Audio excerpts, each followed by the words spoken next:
Greetings, salutations. Can you hear me? Can you hear me? Are we connected once more? Here in the wired. You can hear me well, can't you? As you may see, there is no camera this time. I wanted to see what it would be like if I tried to, you see, do a video where I didn't have my camera on, because I love my little mask, and I am the masked man, but it often bumps into the mic and creates such a terrible noise, don't you think? I apologize for my breathing that you might hear. I get so nervous when I record myself online like this. It's so terribly risky, I think, if in these times, to record like this. Here's a sound for you. Can you guess what this is?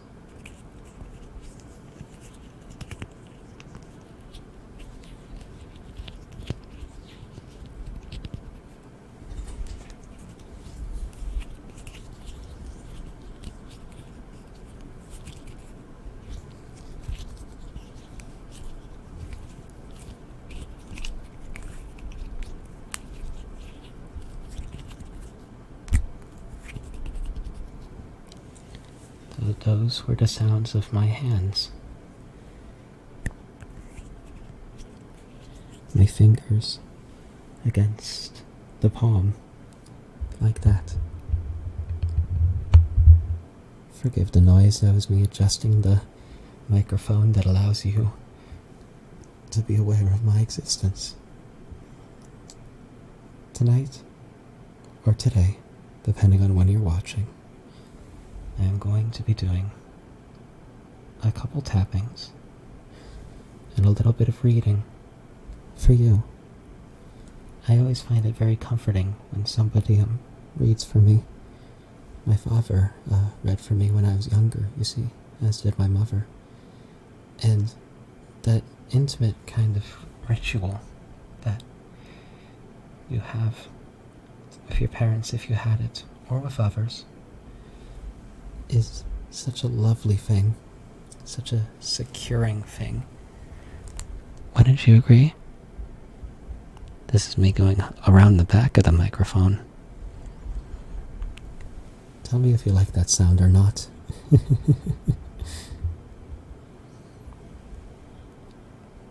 So, very slowly, I'm going to pick up this book here for me to read to you. I decided for the first book to read on this channel. I've always been a big fan of the classics. I believe that the old stories provide the foundation for our knowledge of the new ones. And thusly, I am going to read to you the favorite or least favorite, it's more likely an apt description of many, which is The Great Gatsby by F. Scott Fitzgerald, released over 100 years ago. It's a very lovely book. I always had a great fondness for it, even if I understand how other people don't like it that much, because it required reading at schools. You know, nobody likes required reading. It's silly. But I'm gonna read to you a little bit. Firstly, I'll be tapping the cover, like so, and I'll be moving around the mic, kind of like my voice here is traveling around the mic, over here, to around here, and then back all the way here. It's a terrible shitty mic, but I hope you can excuse that. I don't know.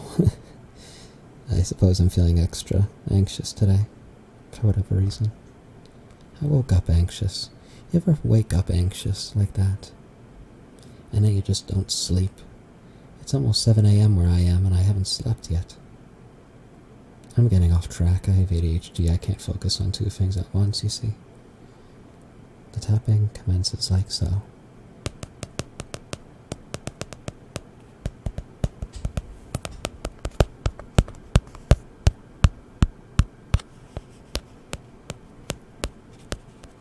Switching of the hands.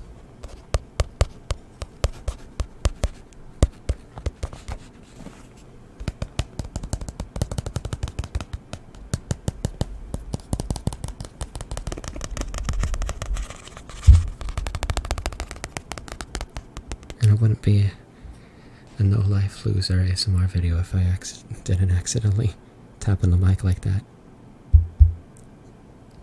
Sorry about that, friend.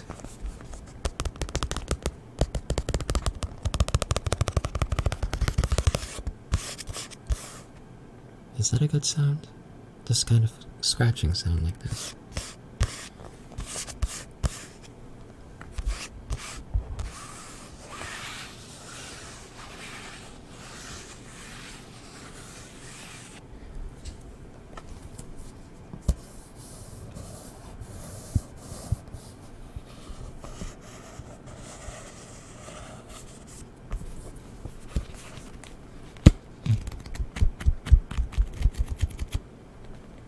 Is that a good sound? I'm not sure.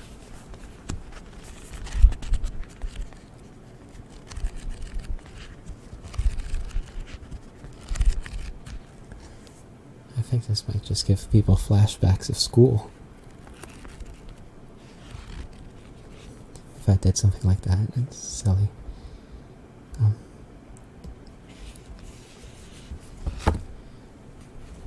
I'm now going to read for a spell. Only for a page or two. I assume you already know the story well of Nick Carraway, Jay Gatsby, Daisy Buchanan, all those lovely people. Jordan Baker, she's my favorite.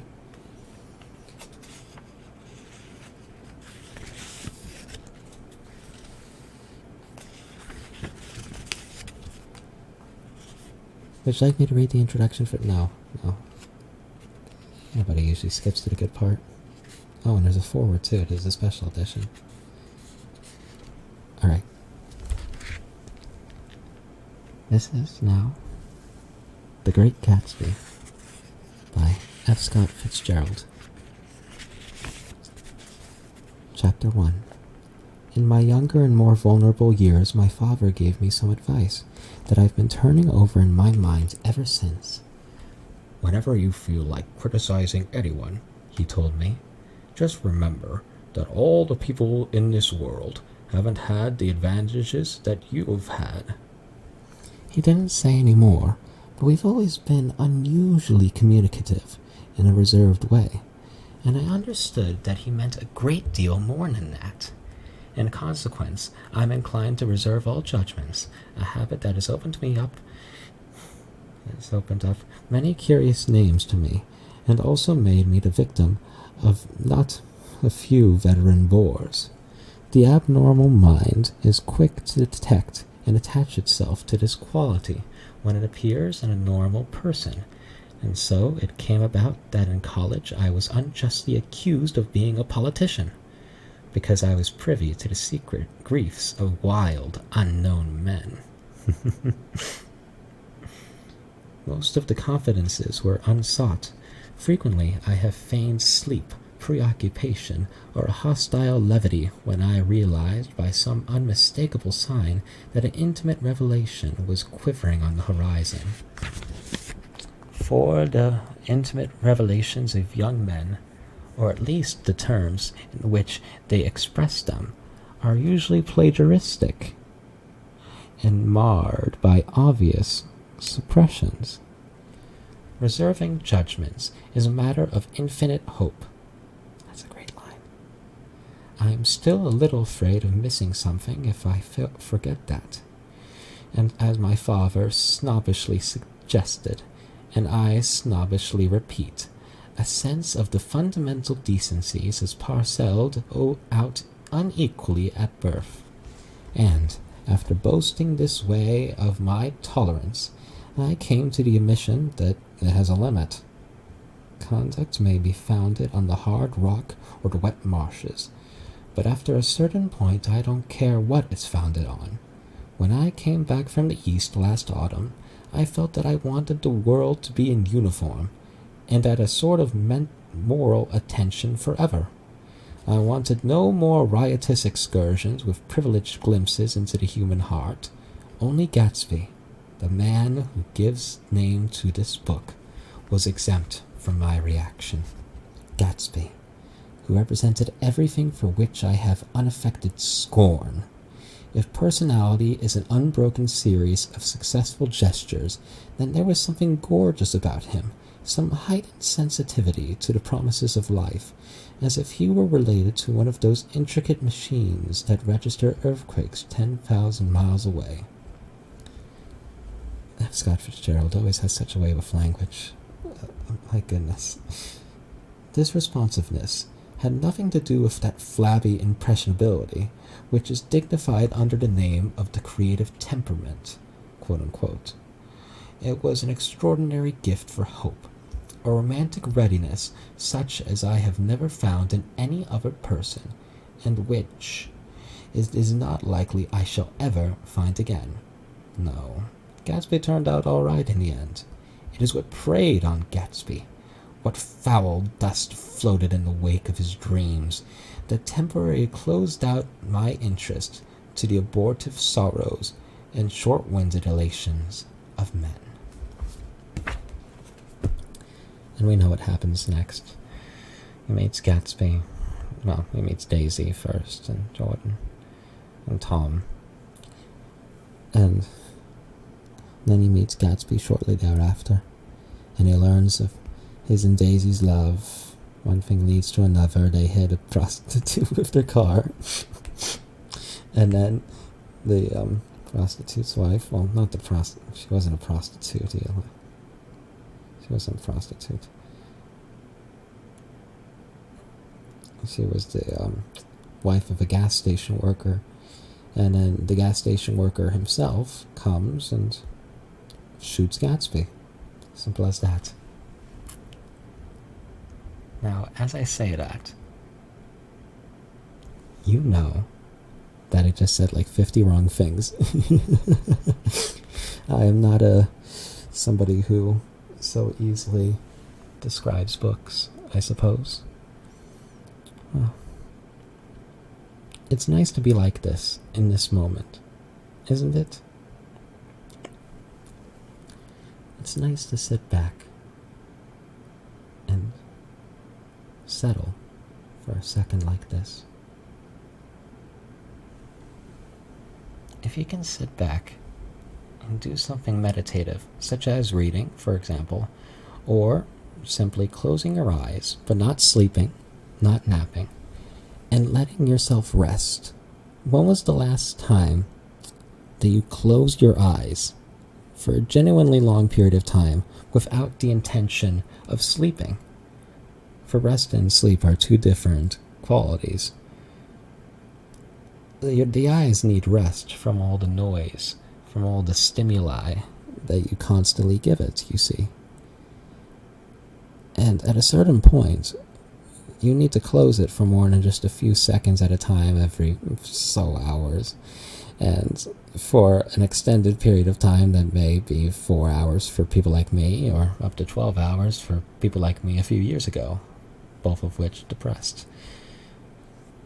Yes. And I lost my train of thought, I suppose. I am an idiot. But I have faith in your intelligence and your ability to see where I was going with that. This is all very impromptu, as you can't tell.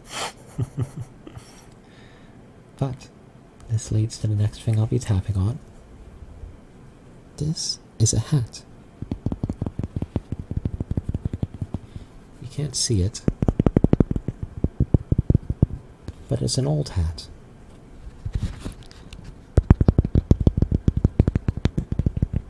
It's worn off at the edges.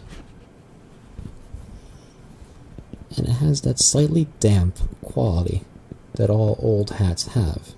After years of sweat, things seep into it. It was a hat that belonged to many great men before it came into my possession. And now that I wear it, I think of those men. On the front is a logo, the old logo for the New England Patriots football team. I'm not really much of a football person myself, but I have a fondness for the Patriots, the Brady Belichick era in particular, when we won everything. And if we ever get to that era again, I suppose I'll watch again. I suppose I'm rather selfish. I don't have the loyalty that so many other fans do. I think it's an admirable quality, you see. Many people deride sports fans, for good reason. They can be rather oafish and boorish at times.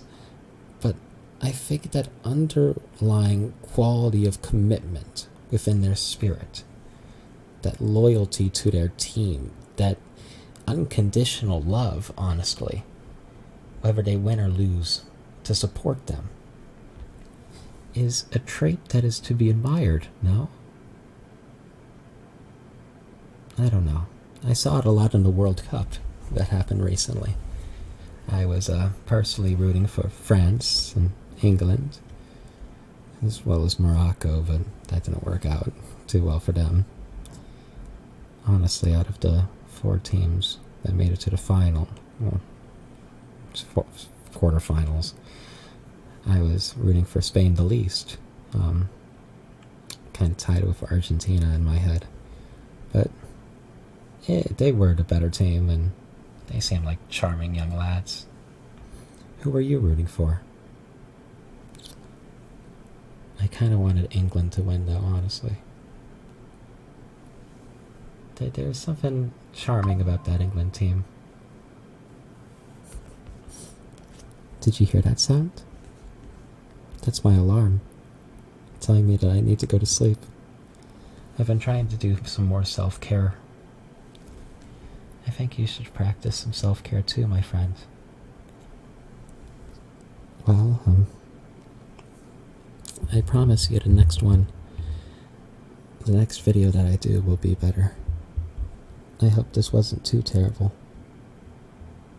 I hope you have a good day today, or a good rest of your night. You're a lot more wonderful than you think you are. You're a lot stronger than you think you are. And I hope I entertained you for at least a little while, even if it is likely that nobody will watch this. I suppose I did it for me, right now. I suppose it's what I needed. Or maybe it's just the Ouroboros of content.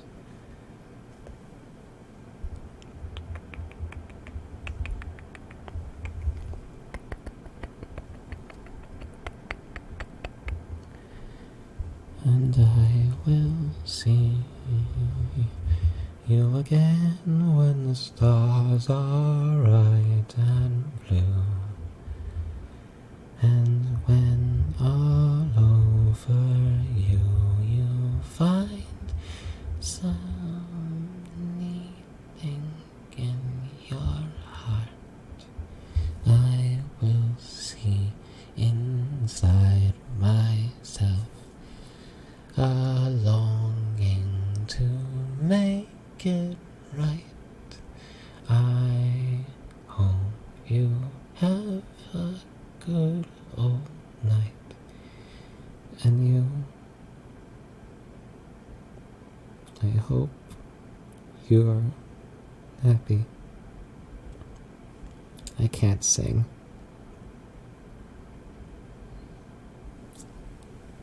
But if you are out there, I want to thank you for listening. Goodbye.